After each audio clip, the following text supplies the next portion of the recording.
नमस्कार, आप देख रहे हैं बिहार 10X न्यूज। आज की इस वीडियो में बात करेंगे पूरे बिहार की 10 बड़ी अहम और ताज़ा खबरों की, जिसमें शामिल होंगी नौकरी, शिक्षा, रोजगार और मौसम से जुड़ी तमाम बड़ी और अहम खबरें। खबरों को जानेंगे विस्तार से, लेकिन उससे पहले यदि आप चैनल पर नए हैं, चैनल को सब्सक्राइब करके बेल आइकन को जरूर दबा दें। तो चलिए शुरू करते हैं आज की पहली खबर से।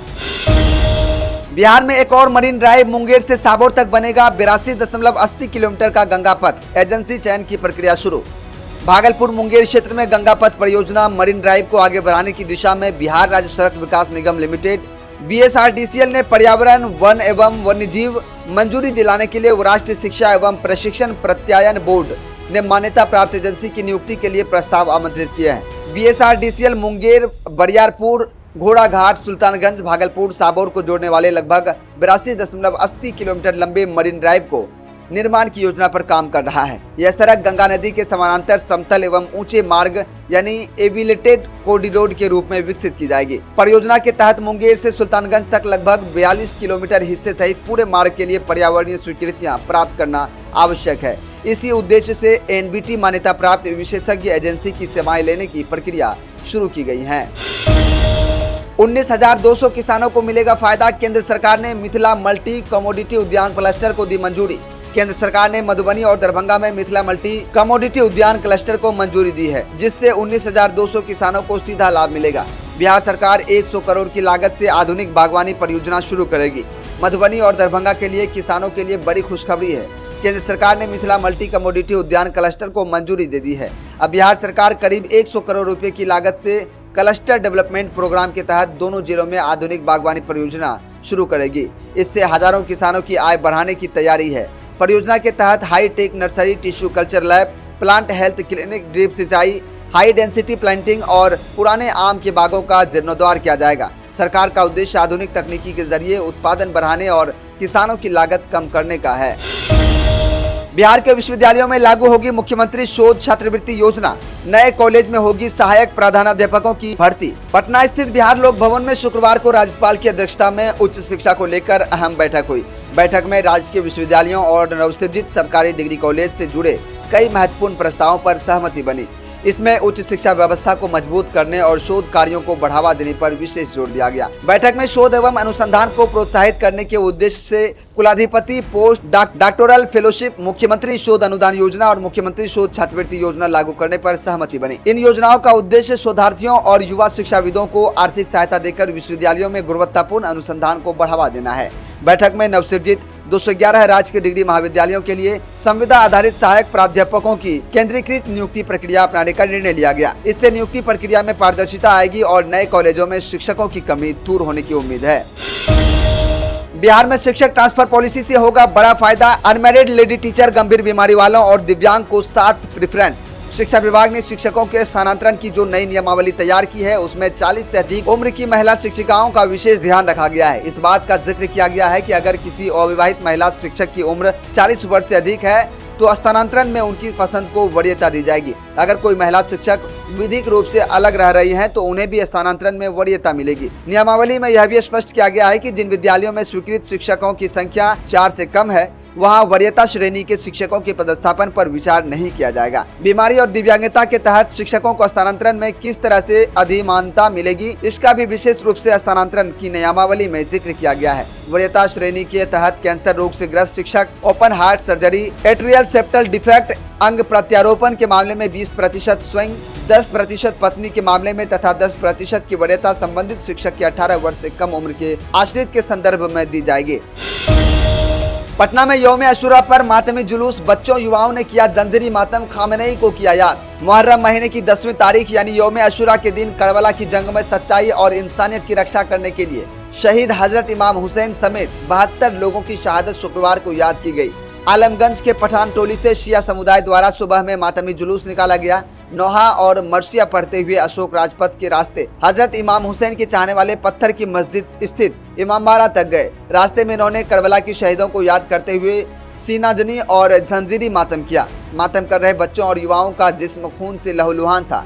लेकिन सभी हाय हुसैन के नारे लगा रहे थे। जुलूस में लोग अलम और ताबूत लेकर चल रहे थे। शाम में बौली इमामबाड़ा से शिया समुदाय द्वारा जंजीरी मातम का जुलूस निकाला जाएगा। अमेरिकी हमले में शहीद हुए ईरान के सर्वोच्च धार्मिक नेता अयतुल्ला अली खामेनेई के साथ बच्चों के चित्र वाला बैनर लोग जुलूस में लेकर चल रहे थे।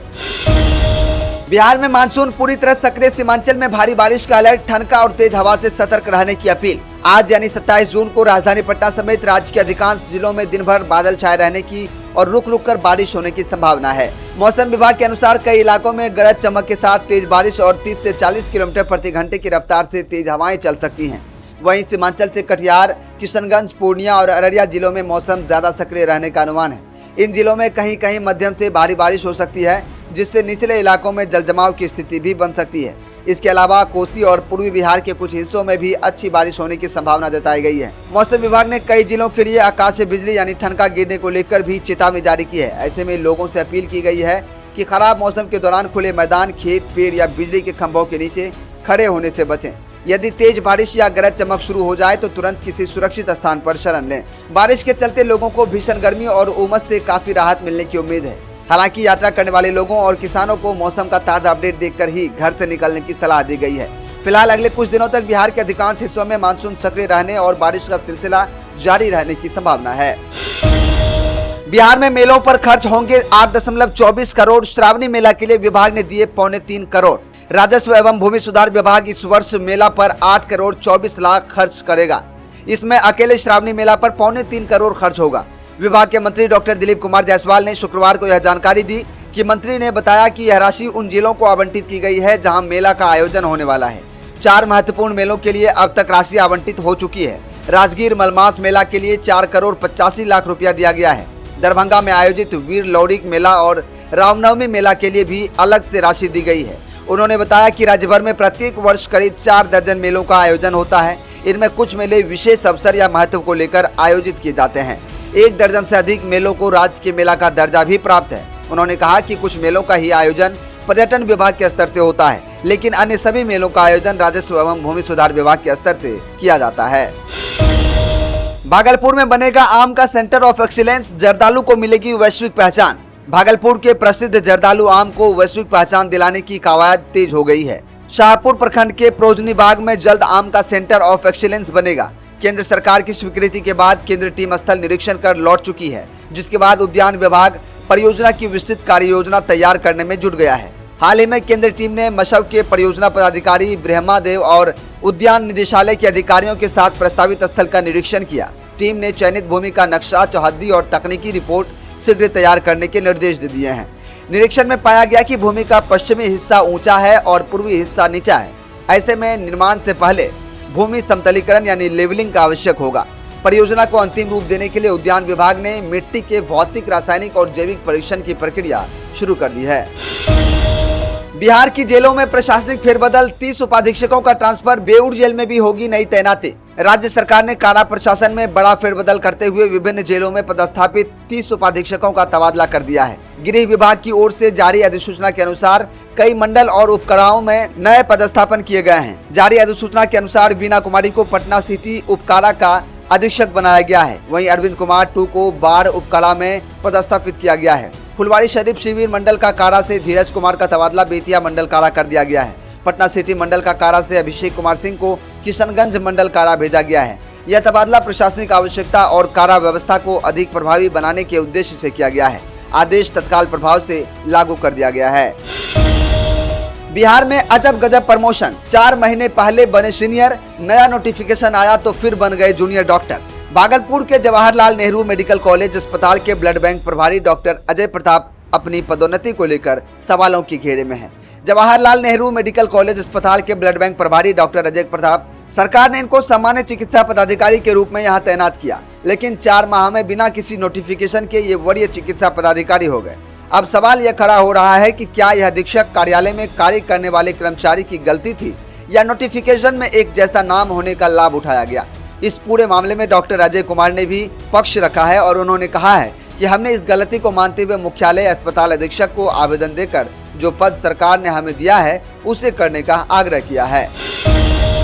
तो ये थी आज की पूरे बिहार की 10 बड़ी और अहम ताज़ा खबरें। इन तमाम खबरों में से कौन सी खबर आपको सबसे अच्छा और काम का लगा, कमेंट करके जरूर बताइएगा। साथ ही साथ बताइएगा कि आप ये वीडियो बिहार के किस कोने से देख रहे हैं, किस जिले से देख रहे हैं। यदि आपको वीडियो पसंद आया हो तो वीडियो को लाइक कीजिएगा, ज्यादा से ज्यादा शेयर कीजिए। अगर आपको ये वीडियो पसंद आया हो तो वीडियो को लाइक करें, अपने दोस्तों और तमाम व्हाट्सएप ग्रुप में शेयर जरूर करें, ताकि और भी लोग इस खबर को देख सके और अपडेट रह सके। इसी तरह की तमाम ताज़ा खबरों को देखने के लिए हमारे चैनल बिहार 10X न्यूज को अभी सब्सक्राइब करें और बेल आइकन को जरूर दबा दें। मिलते हैं फिर कल इसी तरह की खबरों के साथ, तब तक के लिए देखते रहिए बिहार 10X न्यूज।